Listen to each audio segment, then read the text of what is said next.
Vasudevaya. Om Namo Bhagavate Vasudevaya.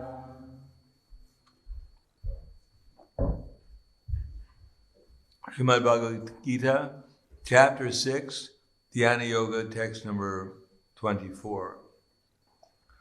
Sanischayena yuktavyo yoga nirvina chetasa sankalpa pravan karmans tyaktva sarvam asheshataha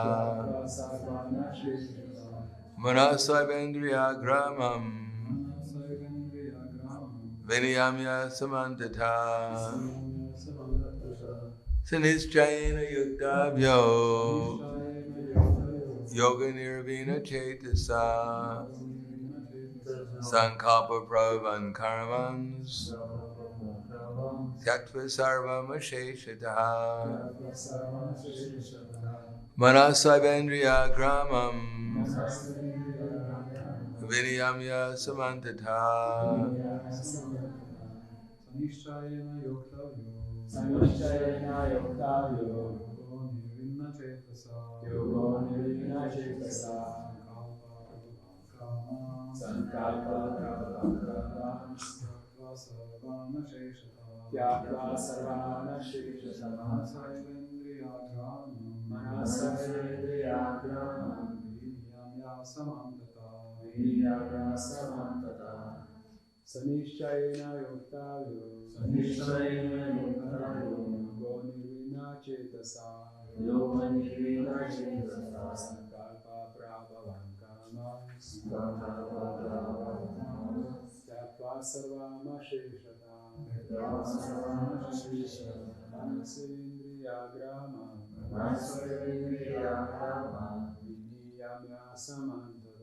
viniyamya samantata. Translate. Sanischayena yuktavyo yoga nirvina chetasa sankalpa prabhavan karmas tyaktva sarvama sheshataha Brahmam Samantata. Sa, that Nischayena, with firm determination, Yuktavya, must be practiced. Yoga system. Nirvina Chetasa, without deviation. Sankalpa, mental speculations. Prabhavan, born of. Kaman, material desires. Tyaktva, giving up. Sarvan, all. Asheshataha, completely. Manasa, by the mind. Eva, certainly. Indriyagramam, the full set of senses. Viniyamya, regulating. Samantata, from all sides. Translation and purport by His Divine Grace A.C. Bhaktivedanta Swami Srila Prabhupada. One should engage oneself in the practice of yoga with determination and faith and not be deviated from the path.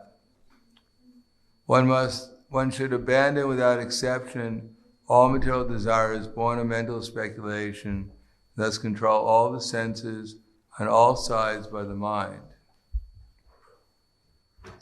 Purport. The yoga practitioner should be determined and should patiently prosecute the practice without deviation. One should be sure of success at the end and pursue this cause with great perseverance, not becoming discouraged if there is any delay in the attainment of success. Success is sure for the rigid practitioner. Regarding Bhakti Yoga, Rupa Goswami says, Utsaha nischaya daryat tat tat karma pavartanat sangat yagat sato rite shadvira bhakti prasiditi. One can execute the process of Bhakti Yoga successfully with full-hearted enthusiasm, perseverance, and determination, by following the prescribed duties in the association of devotees, and by engaging completely in the activities of goodness. As for determination, one should follow the example of the sparrow who lost her eggs in the waves of the ocean. A sparrow laid her eggs on the shore of the ocean, but the big ocean carried away the eggs on its waves. The sparrow became very upset and asked the ocean to return her eggs. The ocean did not even consider her appeal, so the sparrow decided to dry up the ocean. She began to pick out the water in her small beak, and everyone laughed at her for her impossible determination. The news of her activity spread, and alas, Garuda, the gigantic bird carrier of Lord Vishnu, heard it. He became compassionate toward his small sister bird, and so he came to see the sparrow. Garuda was very pleased by the determination of the small sparrow, and he promised to help. Thus Garuda at once asked the ocean to return her eggs, lest he himself take up the work of the sparrow. The ocean was frightened at this and returned the eggs. Thus the sparrow became happy by the grace of Garuda. Similarly, the practice of yoga, especially Bhakti Yoga in Krishna consciousness, may appear to be a very difficult job. But if anyone follows the principles with great determination, the Lord will surely help, for God helps those who help themselves. Sanischayena yuktavyo yoga nirvina chetasaha sankalpa bhavan karamans tyaktva sarvam sheshitaha manasavendriya gramam vinayam yasamantata. One should engage oneself in the practice of yoga with determination and faith, and not be deviated from the path. One should abandon without exception all material desires born of mental speculation, and thus control all the senses on all sides by the mind. Namo Vishnu Padaya Krishna Prasthaya Bhutaya Srimate Bhaktivedanta Swami Namane Namaste Saraswatam Deve Gauravani Pacharne Nirvishesha Srinivadi Paskyatyade Siddharne. Krishna is, in the previous verse, he's told us what perfection is. And now he's going back and he's starting the process all over again to tell us what the process is. Because he's already told us perfection as a lamp in a windless place and does not waver. So the yogi whose mind is fixed on me remains as steady in his lamp in a windless place. Yatro paramite chitam niruda yoga sevaya yatra chaivatmanatmanam pashanatmani tushati sukham atyanti kandra yatad buddhi gramyam vitindriyam vedi yatra nachayvayam stitam chalati tatvataha tam yam labha chapalam labham manitenadikam tata yasmin sitona dukena gurunapi vichalyate tam vidya dukasam yogam vigogam yogasam gitaha. That state of perfection is called trance or samadhi, when one's mind is completely restrained from all material mental activities by the practice of yoga. This is characterized by one's ability to see the self by the pure mind and to relish and rejoice in the self. In that joyous state, one is situated in boundless transcendental happiness and enjoys himself through transcendental senses. Established thus, one never departs from the truth. Upon gaining this, he thinks there is no greater gain. This indeed is the actual freedom from all material miseries arising from material contact. So that's perfection. Just to fix the mind upon Krishna. Now he's come back, Sanischayena yuktavyo, to the process. He's told us about the perfection. Now what is that process? And part of it is nischayena, which is similar to nishta, becoming faithful or fixed, steady. And Prabhupada quotes the verse, Utsaha nischaya daryan. And we have the word nischaya. So one has to become It begins with Utsaha Nisya Darya. So Darya, patience. Therefore, we're actually hearing so we can acquire some patience at the beginning. What's the cause of patience? Why does one become patient? Well, because we understand we're eternal. Since we're eternal, we have a long time. And if you have unlimited time, you can be pretty patient. Now, we're not patient in this age because everyone is more and more into the Bali concept of life, that when you leave your body or when the body dies, everything's finished, and you only have a very short period of time to do everything you want to do, and after that, it's all over. So that's the culture we've been brought up in.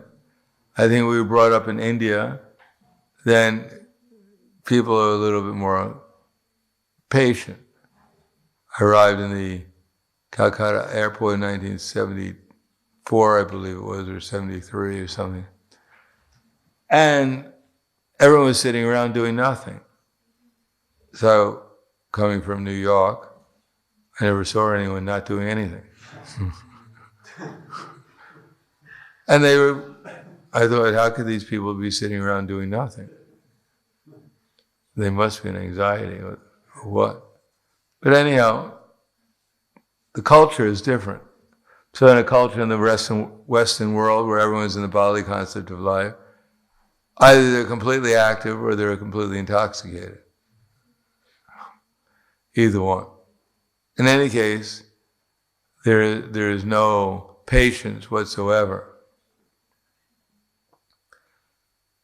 I remember reading about how in Texas someone was stopped at a light and the light actually turned green, but the car didn't move. So the car in the back started to honk, beep, beep, beep. And so the person in the front became so angry that someone was honking at him, he took his rifle and shot him. It's called lack of patience.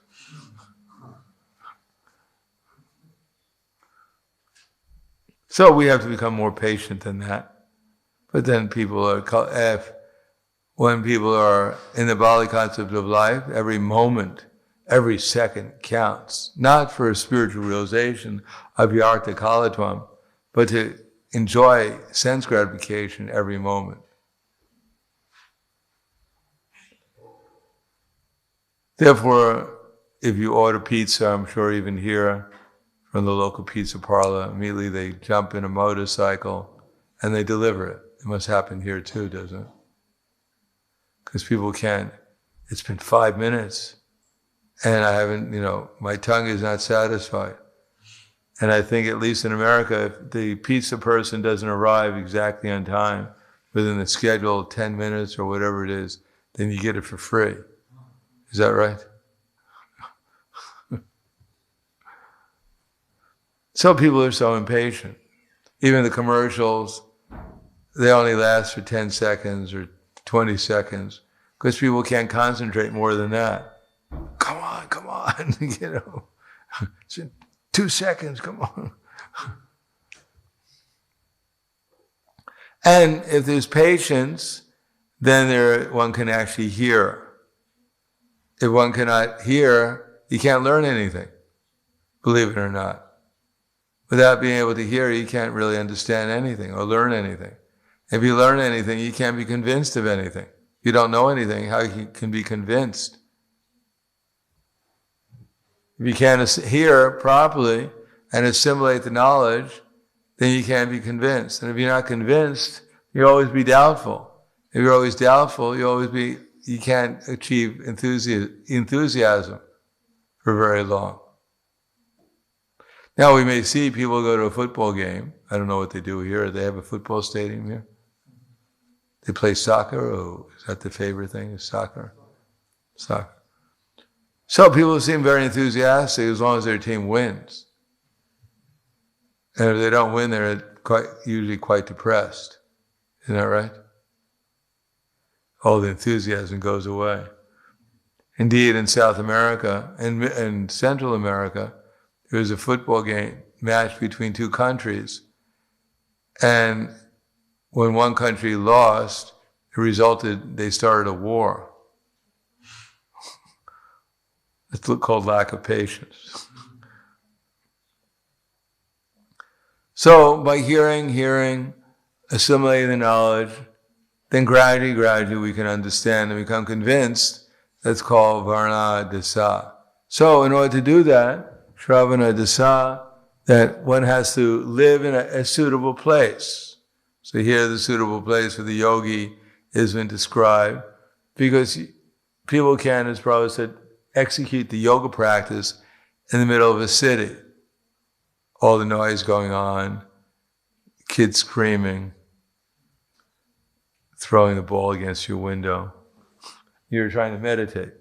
Yeah, you're trying to meditate. I wish I can go out and strangle the little kid. That becomes the meditation. So one cannot execute yoga practice in a city. One has to go to a secluded place.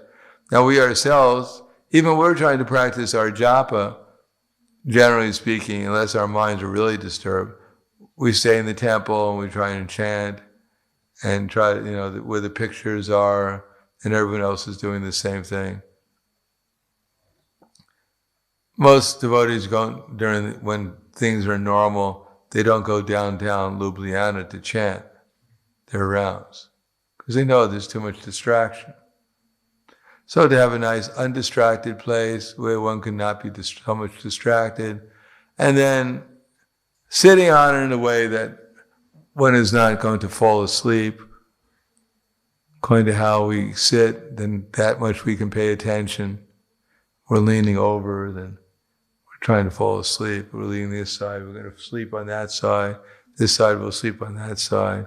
This side,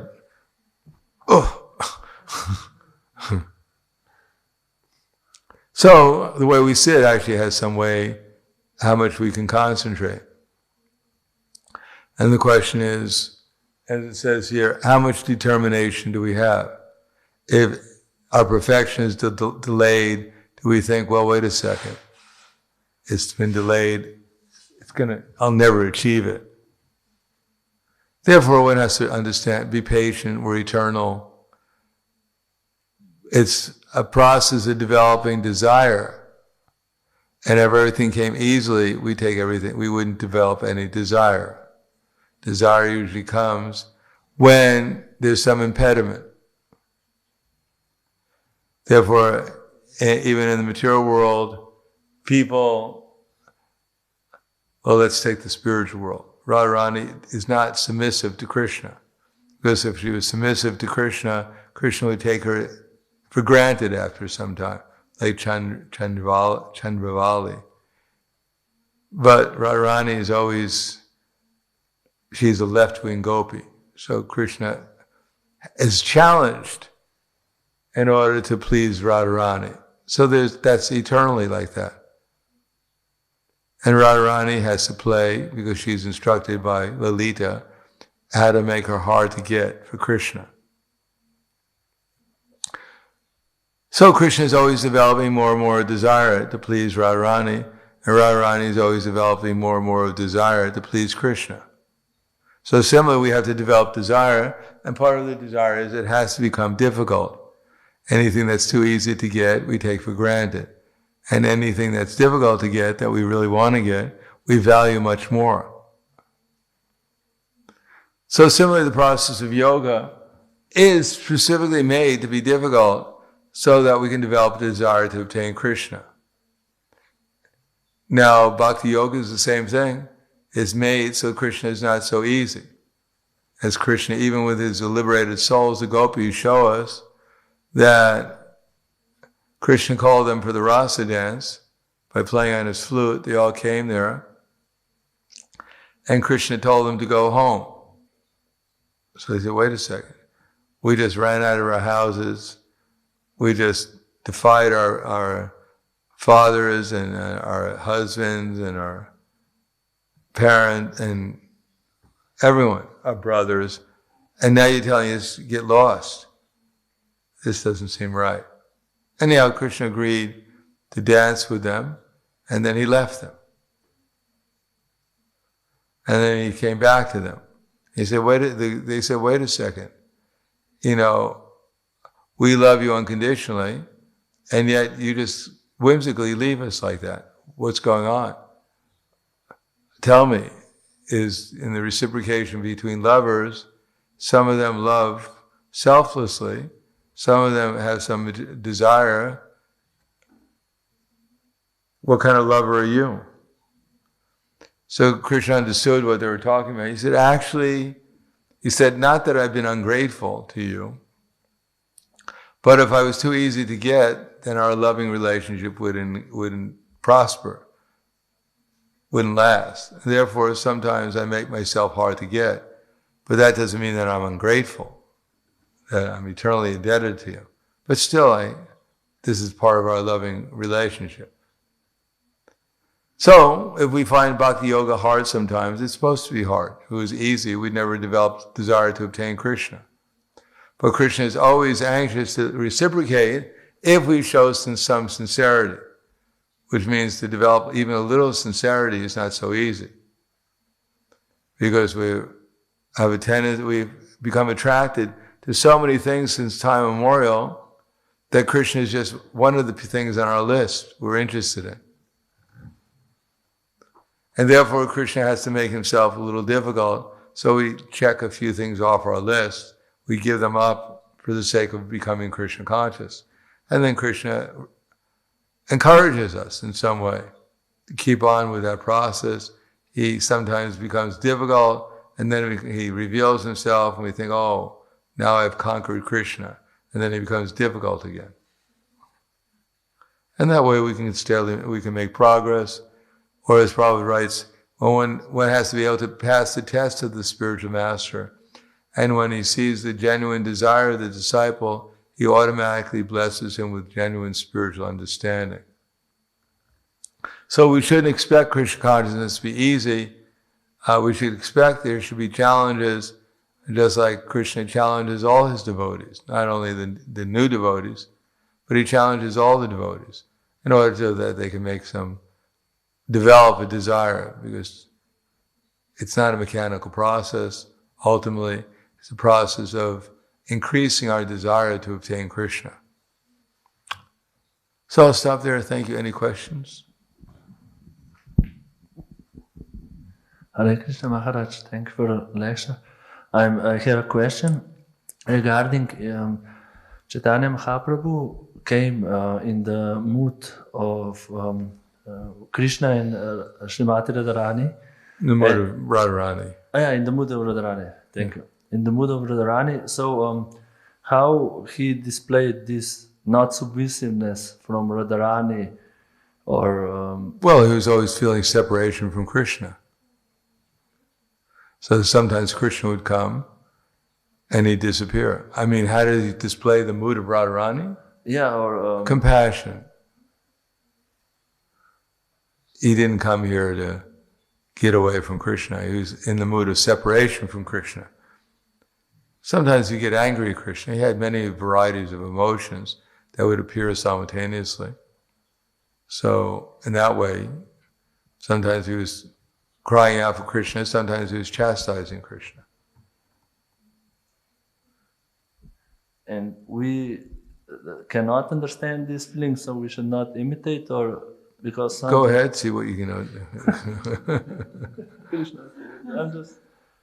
I mean, our imitation would be just, the example is used that a woman, she wanted to be pregnant, but she's not pregnant. So she's making all kinds of sounds as if she's giving birth. But what's going to come out? Nothing. So we can imitate, but it's useless. We have to qualify ourselves. And Chaitanya Mahaprabhu came as an example of a devotee. So maybe, why should we not imitate him? Or we should follow his instructions, not imitate. Follow his instructions. Yes. Otherwise, you want to imitate Krishna or Lord Shiva, you're a devotee of Lord Shiva, you want to imitate him, then drink an ocean of poison. you want to imitate Krishna in the rasa dance, then divide yourself into 16,108 times and dance with 16,108 gopis. Or if you want to imitate Lord Chaitanya Mahaprabhu, then let your limbs of your body expand out, and then come into then retract and become like a pumpkin. So when you do that, we'd be impressed. Separate all your limbs and then withdraw them back and become a pumpkin. Or dance in the Sankirtan dance and dance in 7 parties simultaneously, 7 different Sankirtan groups simultaneously. Then it'd be impressive.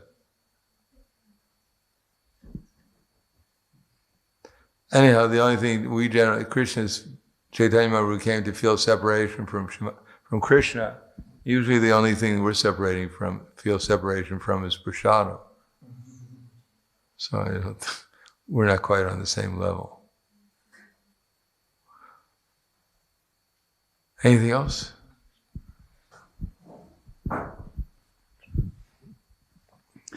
This purport mentions enthusiasm and also the verse, purport and the verse.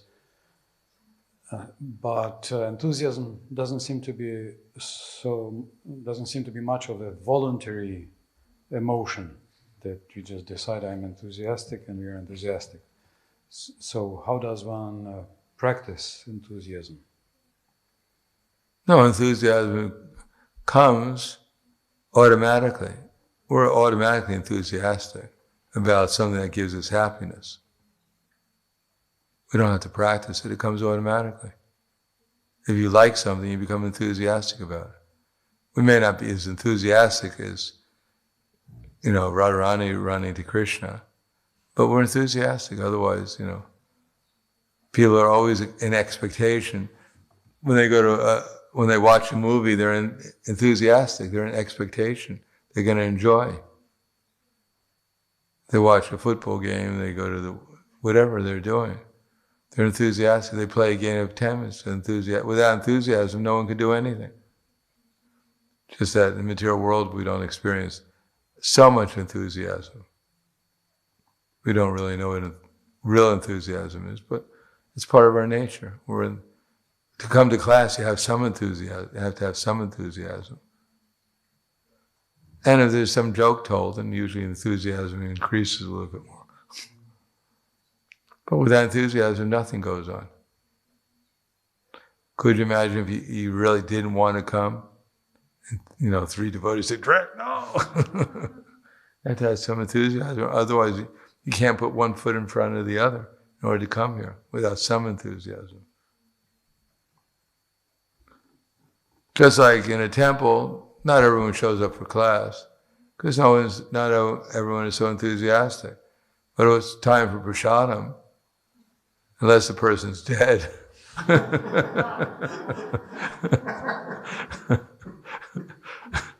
Someone doesn't show up for prasadam, everyone gets worried.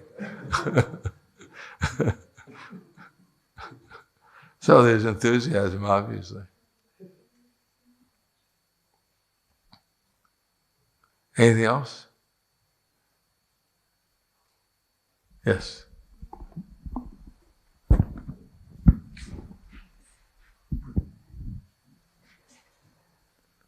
Okay, Hare Krishna. Thank you, Maharaj.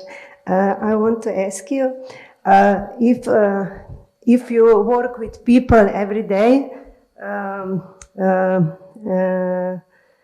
and they are angry and impatient, what can you do that not become crazy or like them?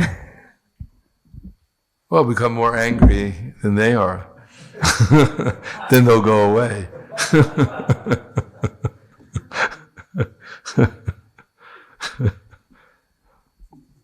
Now we can think about Krishna. Imagine if you were Prahlad Maharaj dealing with his father. You said, "Father, calm down. Cool it, Dad." No, he was angry and impatient. But Prahlad was in a different world because he was thinking about, he took shelter of Krishna. So our only hope is to take shelter of Krishna, to think about chant Hare Krishna, or think about Krishna. And that's the only solution to all our problems. All right, thank you very much. Grantaraj Bhagavad Gita ki jai, Srila Prabhupada ki jai, Gaur Pramananda.